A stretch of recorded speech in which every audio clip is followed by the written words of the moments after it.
Welcome to my channel Telugu funny old. భాద్రపద చవితి నాడు చంద్రుడిని ఎందుకు చూడకూడదు? ఆది పూజ గణనాథునికే చేయాలని సంగతి అందరికీ తెలిసిందే.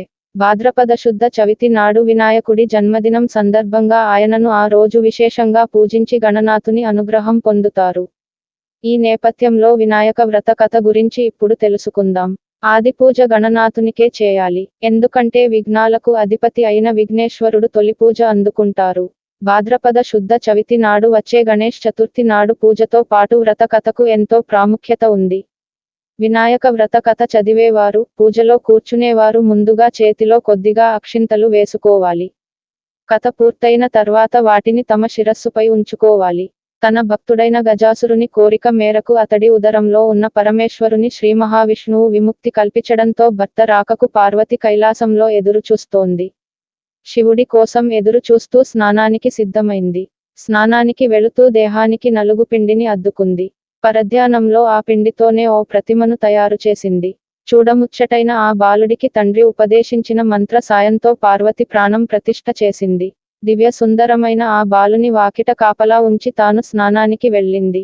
అంతలో అక్కడికి వచ్చిన శివుడిని ఆ బాలుడు అడ్డుకున్నాడు.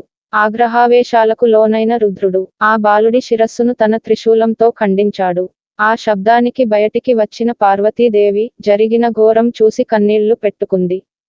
దీంతో శివుడు గజముఖుడి శిరస్సును తెప్పించి ఆ బాలుడికి అతికించి ప్రాణం పోసి గజాననుడు అనే నామకరణం చేశాడు. అతడి శక్తి సామర్థ్యాలను పరిశీలించి భాద్రపద శుద్ధ చవితి నాడు గణాధిపత్యం కట్టబెట్టాడు. ఆ రోజున తనకు భక్తితో సమర్పించిన ఉండ్రాళ్ళు, కుడుములు, పిండి వంటలు, పండ్లను సుష్టిగా తిన్న వినాయకుడి నడవటానికి ఇబ్బంది పడుతూ కైలాసం చేరుకున్నాడు. శివుని శిరస్సుపై ఉన్న చంద్రుడు గణనాథుని అవస్థలు చూసి ఫక్కున నవ్వాడు. రాజదృష్టి సోకితే రాళ్ళు కూడా నుజ్జవుతాయని విఘ్ననాథుని ఉదరం పగిలి అందులోని ఉండ్రాళ్ళు, కుడుములు బయటకు వచ్చి అచేతనుడయ్యాడు.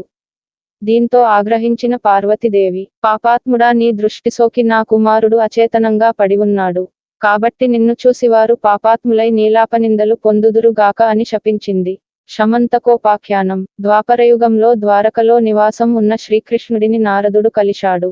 కాసేపు పిచ్చాపాటి మాట్లాడాక, స్వామి, ఈ రోజు వినాయక చవితి. పార్వతి శాపం కారణంగా చంద్రుని చూడకూడదు.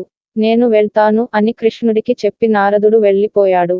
ఆ రోజు రాత్రి ఎవ్వరూ చంద్రుణ్ణి చూడకూడదని పట్టణంలో శ్రీకృష్ణుడు చాటింపు వేయించాడు. శ్రీకృష్ణుడికి పాలంటే ఇష్టం. ఆ రోజు రాత్రి శ్రీకృష్ణుడు ఆవు పాలను తాగుతుండగా పాత్రలోని పాలలో చవితి చంద్రుడి ప్రతిబింబాన్ని చూశాడు. దాంతో తనకెలాంటి అపనింద వస్తుందో అని చింతించాడు. కొన్ని రోజులు గడిచాయి. సత్రాజిత్తు సూర్యుని వరంతో శమంతకమణిని సంపాదించాడు. రోజుకు 10 బారువుల బంగారాన్ని ఇచ్చే ఆ మణిని తీసుకుని ద్వారకకు వెళ్లాడు. శ్రీకృష్ణుడు సత్రాజిత్తుకు అతిథి మర్యాదలు చేసి ఆ మణిని తనకు ఇవ్వమని కోరాడు. అందుకు సత్రాజిత్తు ఒప్పుకోలేదు. తర్వాత ఒక రోజు సత్రాజిత్తు తమ్ముడు ప్రసేనుడు శమంతకమణిని మెడలో వేసుకుని అడవికి వేటకు వెళ్లాడు. అడవిలో ఒక సింహం ఆ మణిని చూసి మాంసం ముక్క అనుకుని ప్రసేనుణ్ణి చంపింది. మణిని నోట కరచుకుని పోతున్న సింహాన్ని జాంబవంతుడు చంపాడు. శమంతకమణిని కొండగుహలో ఉన్న తన కూతురు జాంబవతికి ఆట వస్తువుగా ఇచ్చాడు. మరుసటి రోజు సత్రాజిత్తు తమ్ముడి మరణవార్త విన్నాడు. శ్రీకృష్ణుడే తన తమ్ముడిని చంపి శమంతకమణిని అపహరించాడని నిందించాడు. శ్రీకృష్ణుడు అది విన్నాడు. భాద్రపద శుద్ధ చవితి రోజు చంద్రబింబాన్ని చూసిన దోషం వల్ల తన మీద నింద పడిందనుకున్నాడు.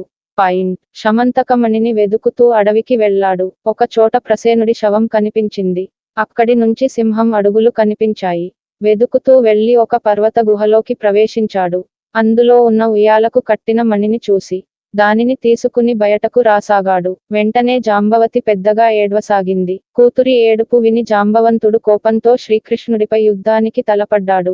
వారిద్దరి మధ్య 28 రోజులు యుద్ధం జరిగింది. జాంబవంతుని శక్తి తగ్గిపోయింది. తనతో యుద్ధం చేస్తున్నవాడు శ్రీరామచంద్రుడని తెలుసుకున్నాడు.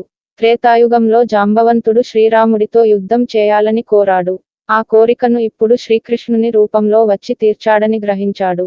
శ్రీకృష్ణుడికి నమస్కరించి శమంతకమణితో పాటు తన కుమార్తె జాంబవతిని కూడా ఆయనకు సమర్పించాడు. శ్రీకృష్ణుడు శమంతకమణిని తెచ్చి సత్రాజిత్తుకు ఇచ్చాడు. నిజం తెలుసుకున్న సత్రాజిత్తు తనను క్షమించమని శ్రీకృష్ణుడిని వేడుకున్నాడు. తన కుమార్తె సత్యభామను ఇచ్చి వివాహం జరిపించాడు. శమంతకమణిని కూడా శ్రీకృష్ణుడికి ఇచ్చాడు. ఆ సమయంలో అక్కడకు వచ్చిన మునులు శ్రీకృష్ణుడితో, మీరు సమర్థులు కనుక మీపై పడిన నిందను పోగొట్టుకోగలిగారు. మావంటి వారికి ఏది గతి అన్నారు. భాద్రపద శుద్ధ చవితినాడు యథావిధిగా వినాయకుని పూజించి ఈ శమంతకోపాఖ్యానాన్ని విని అక్షతలు తలపై వేసుకున్న వారికి ఆ రోజు చంద్ర దర్శనం అయినా కూడా అపనిందలు కలగవు అని శ్రీకృష్ణుడు చెప్పాడు. ఆనాటి నుంచి ప్రతి సంవత్సరం భాద్రపద శుద్ధ చవితి రోజు దేవతలు, మహర్షులు, మనుషులు తమ శక్తికి తగినట్లుగా గణపతిని పూజించి తమ కోరికలు తీర్చుకుంటున్నారు.